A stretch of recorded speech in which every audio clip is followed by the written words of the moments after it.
और पहले तो सभी को आपको जुमा मुबारक। और आज बहुत खुशी है हमारे बीच में हमारे एक भाई हमारे साथी से अक्सर राजू भाई आज मौजूद है। बेशक आज हमको ताकत मिली है आने वाले दिनों में जो जंग का हम सामना कर।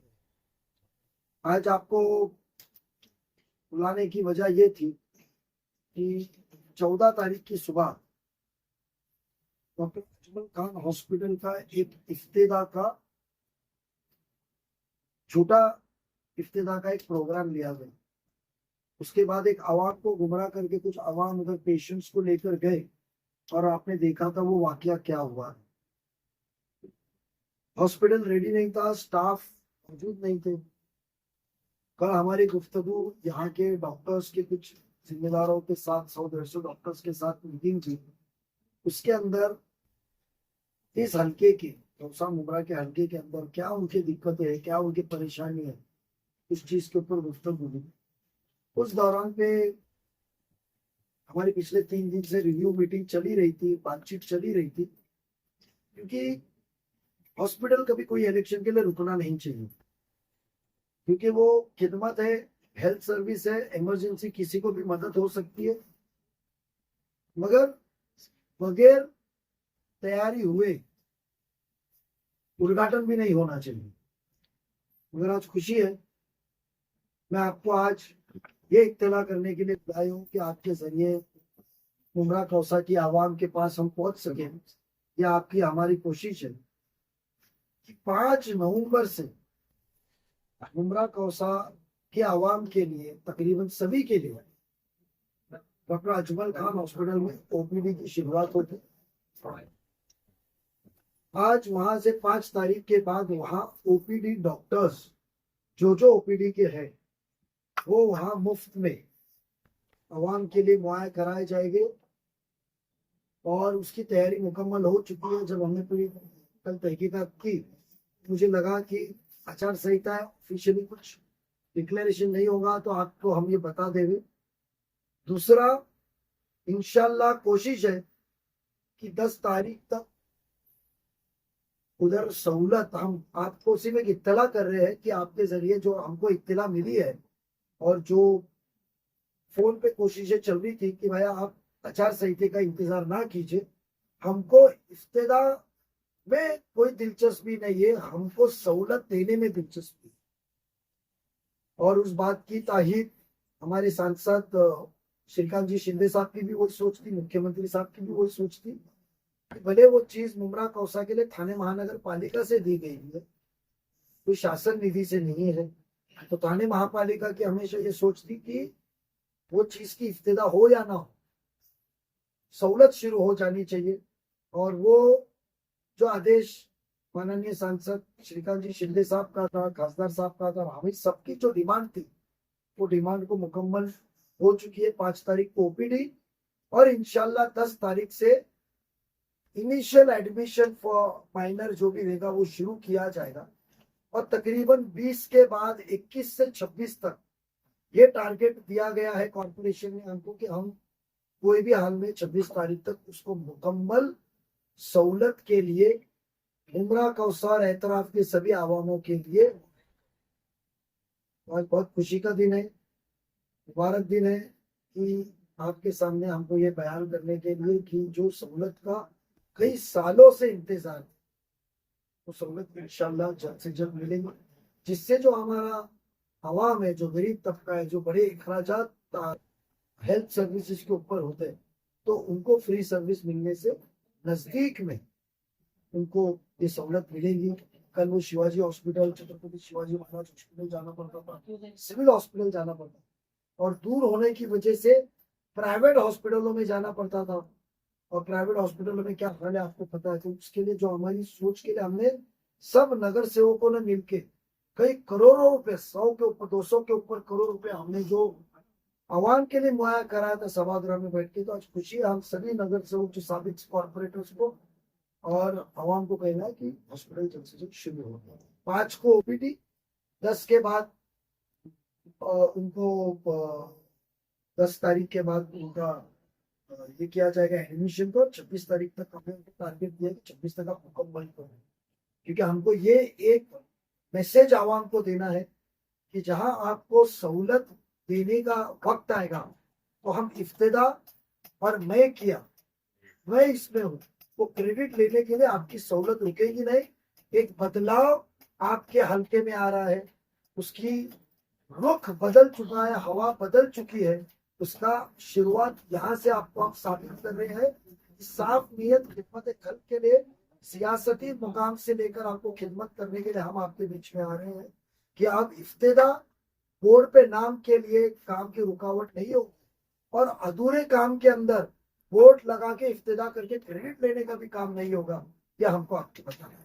नजीब सर, 3 दिन पहले जब अवार्ड जी उस हॉस्पिटल में गए थे, वीडियोस वायरल हो रहे हैं, जब महिलाओं ने उनसे शिकायत की हॉस्पिटल को लेके, उन्होंने कहा अगर 4 दिन के अंदर हॉस्पिटल चालू नहीं हुआ तो चौथे दिन आकर मैं इस हॉस्पिटल का दरवाजा तोड़ दूंगा। मैं आपको बता दूं, वो 3 दिन पुरानी बात नहीं है, 8 दिन पुरानी बात है। वो जो वाकया पेशेंट का हुआ था, उसके बाद रात में वो गए थे जब बोर्ड क्लोज लगा हुआ, रात को 1 बजे गए थे। नहीं सर, दिन उसके बाद भी आए, वादा किया उन्होंने, उसको 3 दिन ऑलरेडी हो गए, कल 4 दिन। कि देखो ऐसा है कि वो भी एक आमदार है, उनको भी खबर लगती है कि रिव्यू क्या हो रहा है, कौन कोशिश कर रहा है। तो जब वो हॉस्पिटल 4 दिन बाद इफ्तिदा होने वाला था, तो आपने 14 तारीख को रिबन काट के आवाम को गुमराह क्यों किया? जब वो शुरुआत ही नहीं हुआ था, स्टाफ आए नहीं थे, उसकी निजामत सेटअप नहीं थे। कभी कभी हमारे भी काम थे, हमने 50 करोड़ का जो नया 40 करोड़ का निधि लाया, 5 करोड़ अल्पसंख्यक का लाया, तो वो निधि का हम इफ्तिदा नहीं कर पाए, उसका टेंडर नोटिस निकाल के टेंडर की नहीं कर पाए। तो इसका मतलब हमने आवाम को गुमराह करने के लिए इफ्तिदा तो नहीं की कि भैया कब्रिस्तान की मट्टी का दुआ करो, चलो कब्रिस्तान की मट्टी डालने का काम हमने लाया, चलो प्लेग्राउंड बनाने का काम हमने लाया, तो हमने नहीं किया। नाले का काम का इफ्तिदा नहीं किया, 25 करोड़ रुपए नाले के लिए हमने लाया, जो उठ बारिश की, हमने इफ्तिदा नहीं किया। तो उन्होंने क्यों किया? जब ये तो कबूल कर देना आमदार साहब कि 14 तारीख को जब इफ्तिदा किया हॉस्पिटल मुकम्मल नहीं था, इसीलिए उन्होंने वक्त दिया। अवार्ड साहब ने वक्त, आमदार साहब ने वक्त कब दिया? 4 दिन का जब उन्होंने वक्त मुहैया कराया, ये तो साबित होता है कि 14 को रेडी नहीं था। तो मेरा सवाल उनसे कि इफ्तिदा क्यों किया, क्यों आपको क्रेडिट की घाई है? हमको तो काम की घाई है। यानी वो हर कामों का श्रेय खुद लेते हैं, ऐसा कहना आपका? बेशक, वहां जो हर पैसा आया है उसकी प्रशासकीय, एडमिनिस्ट्रेटिव और फाइनेंशियल अप्रूवल, जिसको कहा जाता है प्रशासकीय वित्तीय मान्यता, ये तो सभागृह ने दी थी। तो सभागृह का हिस्सा वो यहाँ नहीं थे उस वक्त, तो वो क्रेडिट तो कॉर्पोरेशन तय करने वाली थी कब इफ्तिदा होगी, क्या हो, उसमें आमदार का रोल नहीं है। सभागृह के मैनुअल के हिसाब से इफ्तिदा में वहां के स्थानिक आमदार, स्थानिक खासदार, जितने महापालिका के हद के अंदर लिमिट्स में जितने एमएलसीज है, MP, member of parliament, Rajya Sabha, उनका नाम लिखा जाता है। बट उसको कौन करेगा, वो प्रशासकीय बात के अंदर जब रहा तो वो आयुक्त तय करता है इसकी इफ्तिदा कब हो। आयुक्त साहब को पता था कि भाई यह काम मुकम्मल नहीं हुआ है, कुछ दिन मुझे लगने वाले, काम डिले हो गया है रिक्रूटमेंट और बाकी के कुछ मशीनरीज और परमिशंस के लिए, तो उन्होंने इफ्तिदा नहीं की। तो इनका श्रेय लेने की चीज है। और जितने लोग वहां थे, ना वो वहां के हल्के के कॉर्पोरेटर थे, ना कभी वो हॉस्पिटल में आए, उनको आज सवाल करे कि भाई ये क्या सिस्टम में दिया गया है, आप बताइए, चलते चलते सवाल करे, ये वीडियो वायरल होने के पहले, तो वो जवाब दे पाएंगे कि पूछ लो आप। भाई कल आपने फॉर्म भरा है, लेकिन इतना छुप छुपाते हुए फॉर्म पे भरा क्योंकि मैं फॉर्म 28 तारीख को भरूंगा। इतना याद रखिए, हर उम्मीदवार 4 से 6 फॉर्म भरे। कल मेरा ड्राफ्ट फॉर्म था, क्योंकि ये टाइप पे फॉर्म नया आया है, इसके अंदर रूल्स और स्पेसिफिकेशन बहुत है। हम कारोबारी लोग हैं, टक्के वाले लोग नहीं है। तो कारोबारी लोगों के बिजनेसेस बहुत होते हैं, और मैं कॉलेज टाइम से बिजनेसमैन, मेरा पैन कार्ड 95 का है। तो बिजनेसमैन होते हैं, कारोबारी लोग होते हैं, तो पता चल जाता है। क्योंकि जिसको शिकस्त की नहीं जाती वो गलत काम में, आपने क्रिकेट खेलते हुए देते हो ना, बॉलर बॉल डालने के स्टाइल करता है, पीछे से विकेट निकालता है, उसको भी आउट कहा जाता है। तो खबरदारी के लिए हमने कल फॉर्म भरा है। जो अवार्ड साहब गुमराह कर रहे हैं, मुझे बताइए, एक रात पहले तो मेरा उनका सवाल है कि आपने कहा था कि इलेक्शन तो छोड़, रिजल्ट के बाद में भी मैं वो शख्स का नाम नहीं लूंगा। मेरे ख्याल से कभी भी कहा जाता है उनका रात का जुमला और सुबह के जुमले में बहुत फर्क होता है। रात में उन्होंने बयान किया कि मैं उनका नाम नहीं लूंगा, तो दूसरे दिन सुबह उन्होंने क्यों चिल्ला चिल्ला के सबको कहा कि नजीब ने फॉर्म भरा। उसकी वजह यह है कि वो आवाम को गुमराह करना चाहते थे। उनके फॉर्म भरने के लिए जो भेवंडी थाना से जो बसेस भर के आई थी, उनको डर था इंक्लूडिंग कि मैं नासिक टू। हाँ, नासिक टू। नासिक, हाँ, तो उनको पता चलेगा, दुबई से भी आई थी, उनको पता चलेगा, उनको गुमराह करना था क्योंकि उनको डर है, उनको डर है कि मेरे से ज्यादा तादाद अवाम नजीब की मोहब्बत में, बदलाव की मोहब्बत में ताकत देने के लिए, और जो काम नहीं किए झूठ के खिलाफ सच कर ये अवाम मेरे से ज्यादा तादाद में उतरी, इसके लिए गुमराह करने का स्टाइल। आपने तो 4 बार कहा है ना मैं नजीब का नाम ले लूंगा, तो क्यों कहा ना? किसी ने पूछा नहीं था? नजीब ने फॉर्म भरा, नजीब ने फॉर्म भरा, मैंने डमी फॉर्म भरा, उसके ऊपर मेरे को करेक्शंस का लेटर भी निकला है। मेरे को करेक्शंस का लेटर भी उन्होंने दिया कि ये काम है, ये काम है, क्योंकि नए रूल के हिसाब से मुझे वो ट्रायल लेना था कि भाई क्या सिस्टम है। तो मेरे पास में 4 दिन रहते करेक्शन करने के लिए। आपके पास फॉर्म स्कैन हुए ना चूना, इतना जाना है आपको, हर प्रॉपर्टीज, घर, बिजनेस अकाउंट सब आपको मिलेगा, तो हर चीज उसके अंदर डालने के लिए आगे पीछे होता है। करेक्शंस का लेटर भी निकला, तो इसके लिए मैंने फॉर्म डाला था कि भाई मैं एक बार फॉर्म सबमिट करूं, और सबमिट करके मुझे पता चले तो जो मेरा मेन फॉर्म है वो मैं अटर्म्स करूं। जी वो मेरा सवाल का मुद्दा आपने बोला कि हॉस्पिटल का श्रेय जिसको लेना है, तो कहीं ना कहीं आपको नहीं लगता कि ठाणे महानगर पालिका भी इसमें गलती है, क्योंकि वो इतना डिले करवा रहे हैं इस हॉस्पिटल को शुरू करने में। और तो चलिए ना, ठाणे महानगर पालिका की जो रुकावट का स्पीड ब्रेकर है ना मुमरा कौसा के डेवलपमेंट का, वो इंशाल्लाह आवाम 20 तारीख को हटा देंगे, 20 नवंबर को एक बार हटा देंगे, फिर देखना आप कैसी स्पीड में चलेंगे, क्योंकि हमको काम में मतलब है, उद्घाटन में नहीं। रजीबा, आपने अस्पताल के मुद्दे पर पत्रकार परिषद का विषय शुरू किया, तो आपने जो कार्यकाल जो कहा कि मतलब 26 तारीख से, तो क्या ये महानगर पालिका आयुक्त ने या किसी ने आपको लिखित रूप में दिया है कि ओपीडी कब से स्टार्ट होगा, फंक्शन पूरा अस्पताल कब से स्टार्ट? ऐसा है कि आचार संहिता के अंदर मुझे कॉर्पोरेशन तो दे नहीं सकता है, मगर एक होता है कि जो काम करने वाला बंदा होता है ना, वो आचार संहिता के बगैर भी संपर्क करता है, और आचार संहिता में ये कहीं लिखा नहीं है कि तुम प्रशासन से बात नहीं कर सकते। तो डे टू डे हमारा कांटेक्ट प्रशासन से चल रहा था। रिव्यू जो मैंने वर्ड यूज की, उसको हिंदी में माफी चाहता हूँ, रिव्यू मीटिंग, हम रिव्यू बातचीत चल रही थी, क्या आया, क्या स्टेज पे आया।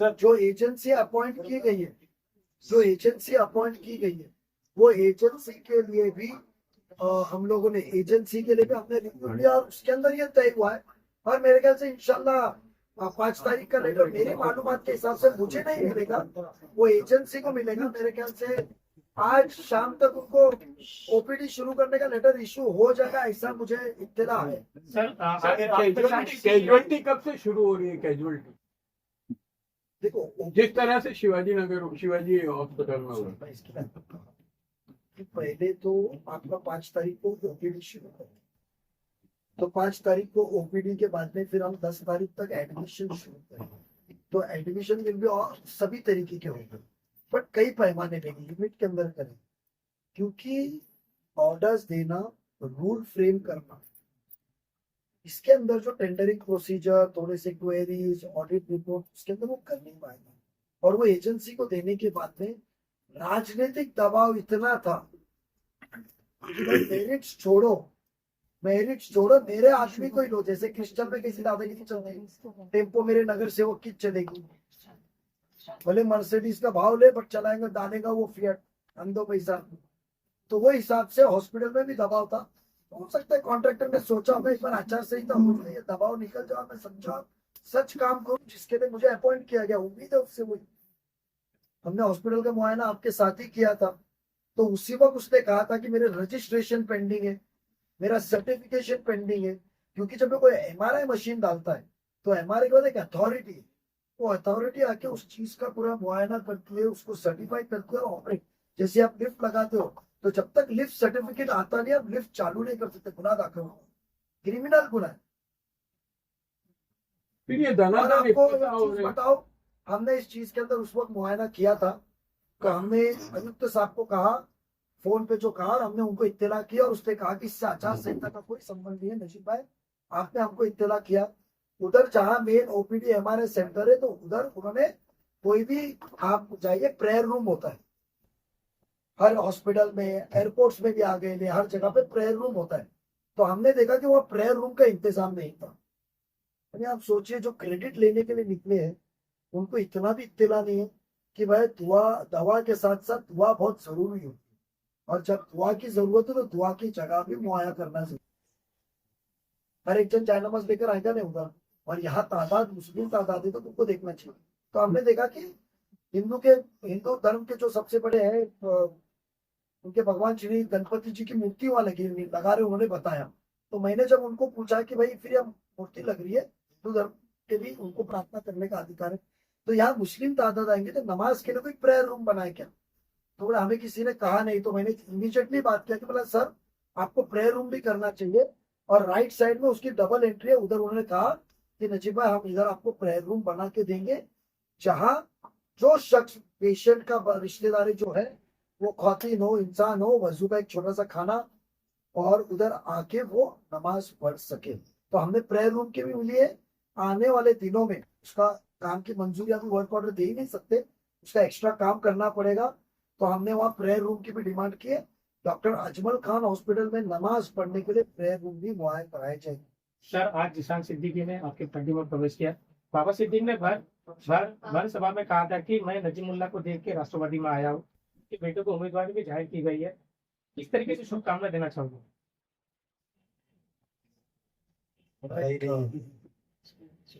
सही था मेरा को, मतलब उस जन्नत नसीब फरमाए।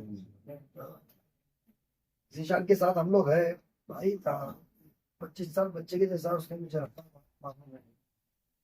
जो भी अल्लाह की मर्जी तो उसको साथ में देखते हैं।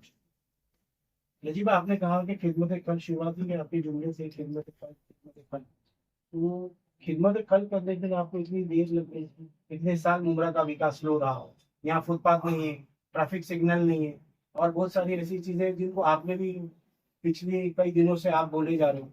कितने साल से आपको दिख रहा है मुमरा का स्लो डेवलपमेंट? तो आपके इतने साल आपको आज मैंने ना इलेक्ट्रॉनिक मीडिया को बुलाया है। जब मैं प्रेस मीडिया को बुलाऊंगा ना जब आप आ जाओ, और आपका रजिस्ट्रेशन सुनिए, आप इलेक्ट्रॉनिक प्रिंट बहुत आ रही है। आप मुझे आपका पेपर कौन सा है? निर्भय महाराष्ट्र साप्ताहिक रजिस्टर्ड न्यूज़पेपर पेपर लेकर नहीं आया आप फिर चलिए नेक्स्ट में आप सुनिए मेरी बात। दूसरा और कोई सवाल मैं इसका जवाब दूंगा। सर कैजुअलिटी की बात अभी पूरी नहीं हुई। 28 तारीख को हमारी कोशिश थी कि माननीय नेता हमारे अजीत दादा पवार साहब आए, बट उन्होंने मुझे कहा था कि 29 तारीख को कर, और 29 आखिरी दिन हो जाता है, और हो सकता है कुछ भी हादसा करते हुए ये फॉर्म में जाए, तो उसके लिए हमने रिस्क ना लेते हुए 28 तारीख रखी थी। तो सुनील जी तटकरे साहब आएंगे, कुछ विधायकों ने कहा है कि हम आते हैं, और खासदार यहाँ के जो सांसद है हमारे खासदार साहब श्रीकांत जी शिंदे साहब आएंगे, और इधर सब पार्टी के लोग इधर आएंगे। और खुशी की बात है कि अल्लाह ताला ने ऐसे असबाब फरमा रहे हैं कि मुझे कलवा से भी ऐसे ऐसे सोसाइटीज के चेयरमैन से कि नजीबा आपकी हिम्मत अफजाई के लिए हम वो गर्दी में शरीक इंशाल्लाह मंडे के दिन देखते। पर मैं ये वादा करता हूँ, ना राबोड़ी से बस भर के आएगी ना कल्याण से बस भर के आएगी, बस रहेगी गाड़ी रहेगी तो सिर्फ कलवा मुमरा के आवाम की रेंजिशिल से भी नहीं लाएंगे हम। चैनल को सब्सक्राइब, लाइक, कमेंट, शेयर करें और बेल आइकन दबाना ना भूलें।